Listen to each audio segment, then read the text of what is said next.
नमस्कार दोस्तों, आप सुन रहे हैं फणीश्वर नाथ रेणु जी की कहानी तीसरी कसम, जिसके पिछले कुछ भागों में हमने देखा कि किस तरह इस कहानी का मुख्य पात्र हीरामन, जो कि एक गाड़ीवान है, वो अपने जीवन में 2 कस्में खाता है और फिर उसके जीवन में एक ऐसा मोड़ आता है जहां उसे रौता नौटंकी कंपनी की हीराबाई की सवारी की लदनी करनी पड़ती है।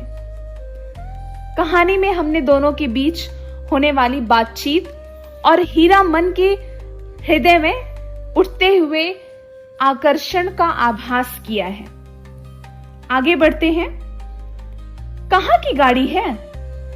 कौन? हीरामन? किस मेले से? किस चीज की लदनी है? गांव समाज के गाड़ीवान एक दूसरे को खोजकर आसपास गाड़ी लगाकर बासा डालते हैं। अपने गांव के लाल मोहर, धुन्नी राम और पलटदास सब गाड़ीवानों के दल को देखकर हीरामन अचकचा गया। उधर पलटदास टप्पर में झांक कर भड़का, मानो बाघ पर नजर पड़ गया। हीरामन ने इशारे से सभी को चुप किया, फिर गाड़ी की ओर कनखी मारकर फुसफुसाया, चुप!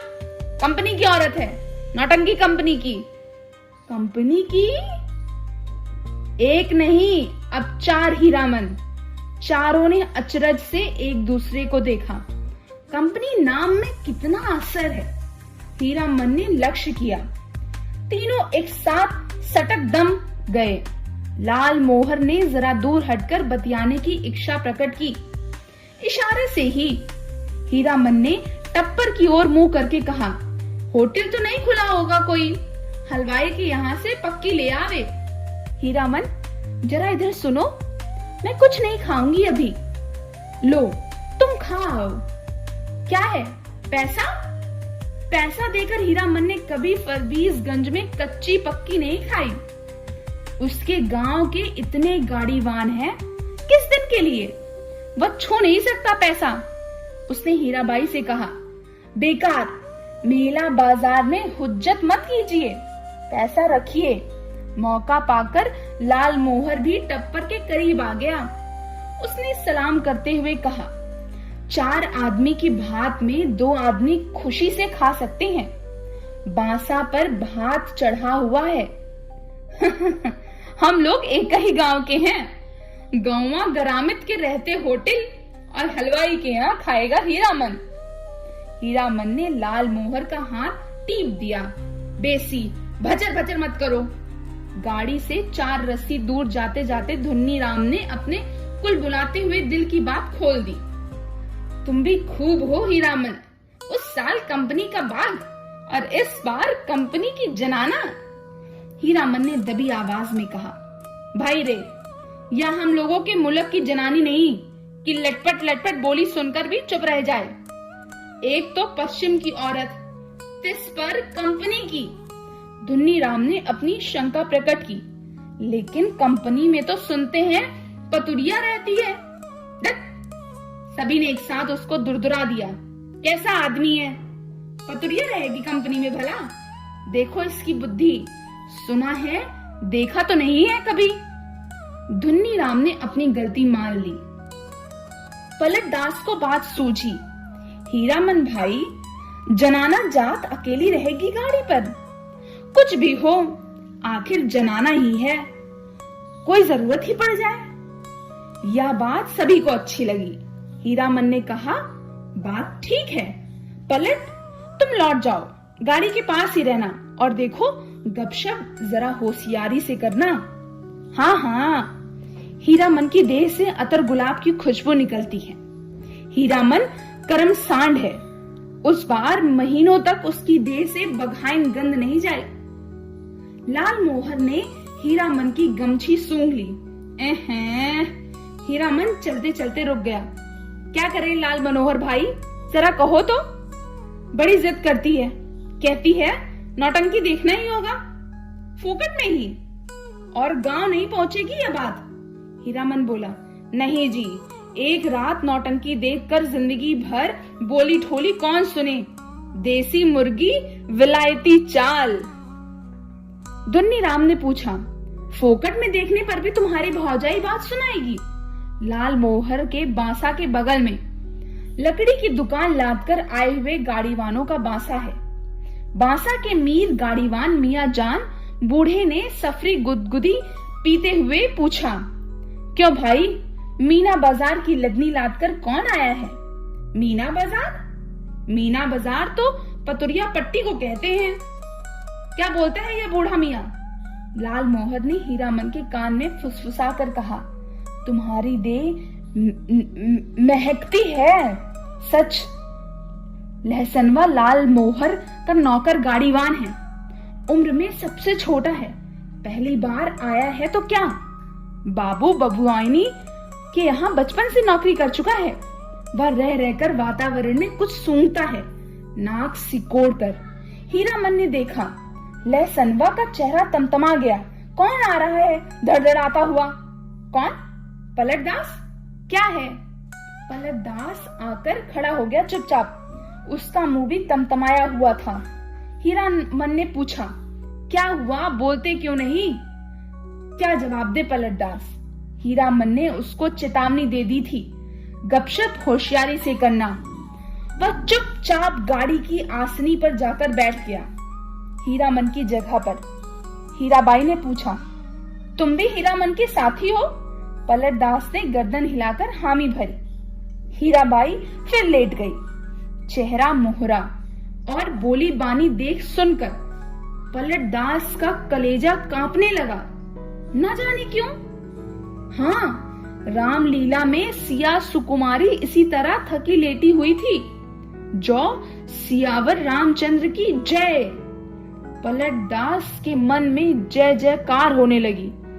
वह दास वैष्णव है, कीर्तनिया है। थकी हुई सीता महारानी के चरण टीपने की इच्छा प्रकट की उसने, हाथ की उंगलियों के इशारे से, मानो हारमोनियम की पटरियों पर नचा रहा हो। हीराबाई तमतमा कर बैठ गई। अरे पागल है क्या? जा भागो। पलटदास को लगा गुस्साई हुई कंपनी की औरत की आंखों से चिंगारी निकल रही है। छटाक छटाक वह भागा। पलटदास क्या जवाब दे? वह मेला से भी भागने का उपाय सोच रहा है। बोला, कुछ नहीं, हमको व्यापारी मिल गया, अभी भी स्टेशन जाकर माल लादना है। भात भी तो अभी देर है, मैं लौट कर आता हूं तब तक। खाते समय धुन्नीराम और लहसनवा ने पलटदास की टोकरी भर निंदा की। छोटा आदमी है, कमीना है, पैसे पैसे का हिसाब जोड़ता है। खाने पीने के बाद लाल मोहर के दल ने अपना बांसा तोड़ दिया। धुन्नी और लहसनवा गाड़ी जोतकर हीरामन के बांसा पर चले। गाड़ी की लीक धर कर हीरामन ने चलते चलते रुक कर लाल मोहर से कहा, जरा मेरे इस कंधे को सूंघो तो, सूंघ कर देखो ना। लाल मोहर ने कंधा सूंघ कर आंखें मोल ली। मुंह से अस्फुट शब्द निकला, एहे। हीरामन ने कहा, जरा सा हाथ रखने पर इतनी खुशबू, समझे? लाल मोहर ने हीरामन का हाथ पकड़ लिया, कंधे पर हाथ रखा था। सच? सुनो हीरामन, नौटंकी देखने का मौका फिर कभी हाथ नहीं लगेगा। हाँ, तुम भी देखोगे। लाल मोहर की बत्तीसी चौराहे की रोशनी में झिलमिला उठी। बांसा पर पहुंचकर हीरामन ने देखा, टप्पर के पास खड़ा बतिया रहा है कोई हीराबाई से। धुन्नी और सहसनवा ने एक ही साथ कहा, कहां रह गए पीछे, बहुत देर से खोज रही है कंपनी। हीरामन ने टप्पर के पास जाकर देखा, अरे या तो वही बक्सा ढोने वाला नौकर है जो चंपानगर मेला में हीराबाई को गाड़ी पर बिठाकर अंधेरे से गायब हो गया था। आ गए हीरामन, अच्छी बात, इधर आओ। या लो अपना भाड़ा और या लो अपनी दक्षिणा, 25-25, 50। हीरामन को लगा किसी ने आसमान से धकेल कर धरती पर गिरा दिया। किसी ने क्यों, इस बक्सा ढोने वाले आदमी ने। कहां से आ गया? उसकी जीप पर आई हुई बात जीप पर ही रह गई। दक्षिणा? वह चुपचाप खड़ा रहा। हीराबाई बोली, लो पकड़ो और सुनो, कल सुबह रोहता कंपनी में आकर मुझसे भेंट करना, पास बनवा दूंगी। बोलते क्यों नहीं? लाल मोहर ने कहा, इनाम बख्शीश दे रही है मालकिन, ले लो हीरामन। हीरामन ने कटकर लाल मोहर की ओर देखा। बोलने का जरा भी ढंग नहीं इस लाल मोहरा को। धुन्नीराम की स्वागोक्ति सभी न सुनी। हीराबाई ने भी। गाड़ी बैल छोड़कर, नौटंकी कैसे देख सकता है कोई गाड़ीवान मेले में? हीरामन ने रुपया लेते हुए कहा। क्या बोलेंगे? उसने हंसने की चेष्टा की।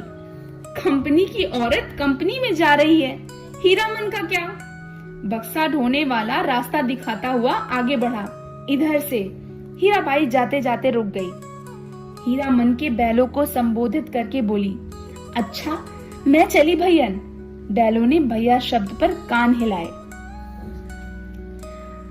भाइयों, आज रात रोहता संगीत नौटंकी कंपनी के स्टेज पर गुलबदन देखिए, गुलबदन।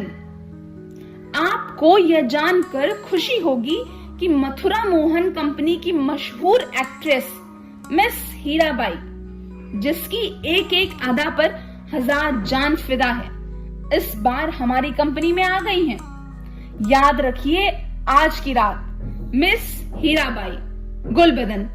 नौटंकी वालों ने इस ऐलान से मेले की हर पट्टी में सरगर्मी फैला रही है। Hirabai, miss Hirabai, Laila, Gulbadan. Film actress को मात करती है। तेरी बाकी अदा पर मैं खुद हूं फिदा। तेरी चाहत को दिलवर बयां क्या करूं? यही ख्वाहिश है कि तू मुझको देखा करे और दिलो जान में तुमको देखा करूं। हर आदमी का दिल नगाड़ा हो गया। लाल मोहर दौड़ता हाफता बांसा पर आया। ए हीरामन, यहाँ क्या बैठे हो? चलकर देखो कैसा जय जयकार हो रहा है। बाजा गाजा छापी फारम के साथ हीराबाई की जय जय कर रहा है। हीरामन हड़बड़ा कर उठ। लहसनवा ने कहा, धुन्नी काका तुम बांसा पर रहो, मैं भी देख आऊं जरा। धुन्नी की बात कौन सुनता है? तीनों जन नौटंकी कंपनी की एलानिया पार्टी के पीछे पीछे चलने लगे। हर नुक्कड़ पर रुककर बाजा बंद करके ऐलान किया जाता है। ऐलान के हर शब्द पर हीरामन पुलक उठता है। हीराबाई का नाम के साथ अदा फिदा वगैरह सुनकर उसने लाल मोहर की पीठ थपथपा दी। धन्य है या नहीं? लाल मोहर ने कहा, अब बोलो, अब भी नौटंकी नहीं देखोगे? सुबह से ही धुन्नीराम और लाल मोहर समझा रहे थे, समझाकर हार चुके थे। कंपनी में जाकर भेंट कराओ। जाते जाते पुरसीस कर गई है। लेकिन हीरामन की बस एक बात, धक, कौन भेंट करने जाए? कंपनी की औरत कंपनी में गई, अब उससे क्या लेना देना? चीन्हेगी भी नहीं। वह मन ही मन रूठा हुआ था। ऐलान सुनने के बाद उसने लाल मोहर से कहा, जरूर देखना चाहिए। क्यों लाल मोहर? दोनों आपस में सलाह करके रोहता कंपनी की ओर चले। खेमे के पास पहुंचकर हीरामन ने लाल मोहर को इशारा किया। पूछताछ करने का भार लाल मोहर के सिर। लाल मोहर कचराही बोली जानता है। लाल मोहर ने एक काले कोट वाले से कहा, बाबू साहेब जरा सुनिए तो। काले कोट वाले ने नाक सी चढ़ाकर कहा, क्या है, इधर क्यों? लाल मोहर की कचराही बोली गड़बड़ा गई। तेवर देखकर बोला, गुल गुल गुल, नहीं बुलबुल नहीं। हीरामन ने झट से संभाल दिया। हीराबाई किधर रहती है बता सकते हो? उस आदमी की आंखें हठात लाल हो गई। सामने खड़े नेपाली सिपाही को पुकार कर कहा, इन लोगों को क्यों जाने दिया इधर? हीरामन, वही फेनू गिलासी आवाज किधर से आई?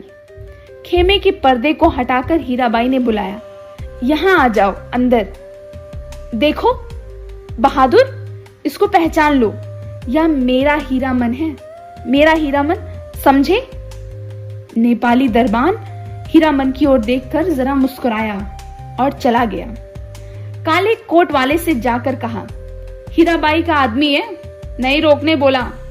लाल मोहर पान ले आया नेपाली दरबान के लिए। खाया जाए? एक नहीं 5 पास, चारों अठन्निया। बोली कि जब तक मेले में हो रोज रात में आकर देखना, सबका ख्याल रखती है। बोली कि तुम्हारे और साथी हैं, सभी के लिए पास ले जाओ। कंपनी की औरतों की बात निराली होती है या नहीं? लाल मोहर ने लाल कागज के टुकड़ों को छूकर देखा। पास? वाह रे हीरामन भाई, लेकिन 5 पास लेकर क्या होगा? पलटदाज तो फिर भी पलट कर आया ही नहीं अभी तक। हीरामन ने कहा, जाने दो अभागे को, तकदीर में लिखा नहीं। हाँ, पहले गुरु कसम खानी होगी सभी को कि गांव भर में यह बात एक पंक्षी भी ना जान पाए। लाल मोहर ने उत्तेजित होकर कहा, कौन साला बोलेगा गांव में जाकर? पलटा ने अगर बदमाशी की तो दूसरी बार से फिर हाँ साथ नहीं लाऊंगा उसे। हीरामन ने अपनी थैली आज हीराबाई के जिस्म रख दी थी। मेले का क्या ठिकाना? किस्म किस्म के पॉकेट मार लोग हर साल आते हैं, अपने साथी संगियों का भी क्या भरोसा। हीराबाई मान गई। हीरामन के कपड़े की काली थैली को उसने अपने चमड़े के बक्से में बंद कर दिया। बक्से के ऊपर भी कपड़ा का खोल और अंदर भी झलमल रेशमी अस्तर। मन का मान अभिमान दूर हो गया। आगे की कहानी जानेंगे हम अगले भाग में, तो सुनते रहिए फणीश्वर नाथ रेणु जी की कहानी तीसरी कसम।